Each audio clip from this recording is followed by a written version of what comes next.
buat satu keputusan untuk membenarkan Yang Amat Berhormat mengeluarkan satu kenyataan penerangan menteri. Ini agak luar biasa kerana usul menjunjung kasih kepada Kebawah Duli Yang Maha Mulia Seri Paduka Yang Pertuan Agong telah pun dibentangkan tadi, disokong, dan oleh sebab itu apa yang berlaku pada hari ini dianggap agak luar biasa. Belum habis lagi. So belum habis usul lagi pun. Patut disambung. Patut disambung. Jadi macam mana ada satu slot masuk di tengah-tengah itu, yang pastinya agak luar biasa lah. Ya, dan kita anggap ini sebagai apa istilah dalam bahasa Inggerisnya tyranny of the majority. Hanya kerana di parlimen ni mereka mempunyai majority, mereka boleh buat apa yang suka sehingga tak ikut peraturan yang biasa telah pun dilaksanakan selama-lama ini. Jadi saya nak minta mungkin Datuk Taki dan Datuk Hamzah menjelaskan yang lebih terpinci lagi. Ketua Perdana. Terima kasih Tan Sri. Apa yang telah pun saya bangkitkan tadi adalah sesuatu untuk menjelaskan kepada kerajaan, jangan menggunakan kuasa majoriti itu untuk melakukan sesuatu dengan sewenang-wenangnya. Kalau kita dengar titah diraja mengatakan kita mesti ikut perundangan, ikut prosedur yang ada, maka tunggulah masanya untuk Yang Amat Berhormat Perdana Menteri sampai masa dia cakaplah. Dia nak gulung, dia nak buat 2 jam, 3 jam, 1 hari suntuk, kita boleh dengar. Tapi apabila melakukan sesuatu di luar peraturan mesyuarat, menyebabkan kita merasakan ini adalah sesuatu penyalahgunaan kuasa yang ada. Sebab itu kita tak bersetuju. Sebab rakyat di luar sana beranggapan seolah-olah pembangkang ini hanya biarkan sahaja apa yang dilakukan oleh kerajaan. Hari ini kami nak buktikan segala apa yang mereka lakukan tidak mengikut peraturan, kita akan bangkang.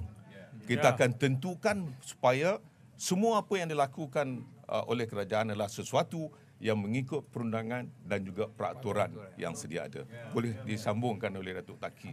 Okey, sebagai penjelasan, di Dewan sekarang ini berlangsungnya satu atur cara yang dipanggil sebagai penerangan menteri. Mengikut peraturan mesyuarat Dewan Rakyat, dia ada penerangan menteri itu mestilah dimasukkan di dalam agenda yang dipanggil aturan urusan mesyuarat, AUM.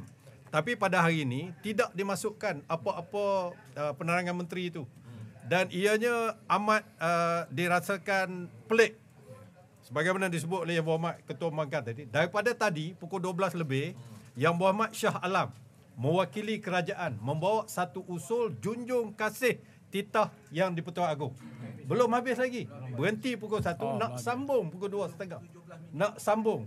Nak sambung, dan selepas itu usul itu akan disokong oleh Yang Berhormat Batang Sadung juga daripada kerajaan. Kami boleh terima, tak ada masalah. Lepas tu disambung pula oleh pengurusi backbencher, Yang Berhormat Payah Besar. Tak ada masalah, ikut peraturan. Tiba-tiba pukul 2.30 ni dimasukkan penerangan menteri. Yang kami dipahamkan nak ucap terima kasih kepada Agong lama, nak ucapkan selamat datang kepada Agong baru.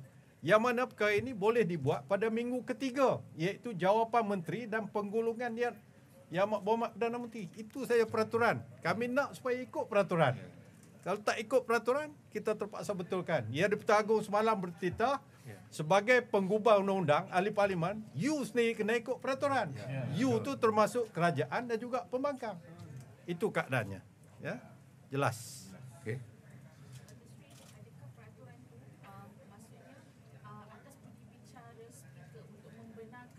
Ya.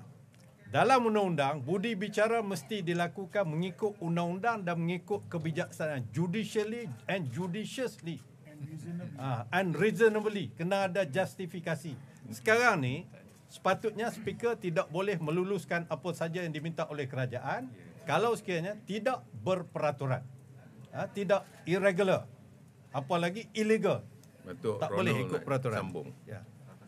Perkara-perkara yang tak termaktub di dalam peraturan mesyuarat, speaker boleh menggunakan budi bicara.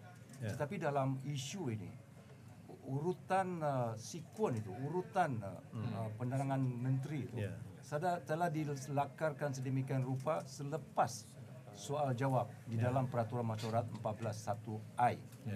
Dan mereka tidak boleh menggunakan Peraturan Masyarakat 14.2 untuk memperbetulkan perkara yang memang dalam Peraturan Masyarakat dah tercatat tak betul.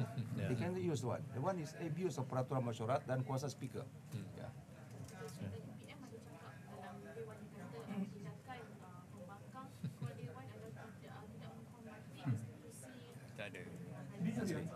Kalau peraturan tak betul, kalau peraturannya dah tak betul, kita tak boleh endorse perkara itu. Jadi kita tunjukkan kekecewaan kita. Bagi kami, ya sebenarnya yang tak menghormati institusi yang bertanggung adalah yang muat Perdana Menteri. Kerana semalam dah dititahkan, seolah-olah tak percaya kena bagi penerangan pula dalam parlimen. Penerangan apa lagi? Biarlah dengar perbahasan dulu. Okey. Baik, terima kasih. Penuh emosi gantung saya 4 hari. Dia panggil pendang. Saya menyangka. Kami tanya lah Datuk Pak Ali. Tidak baik.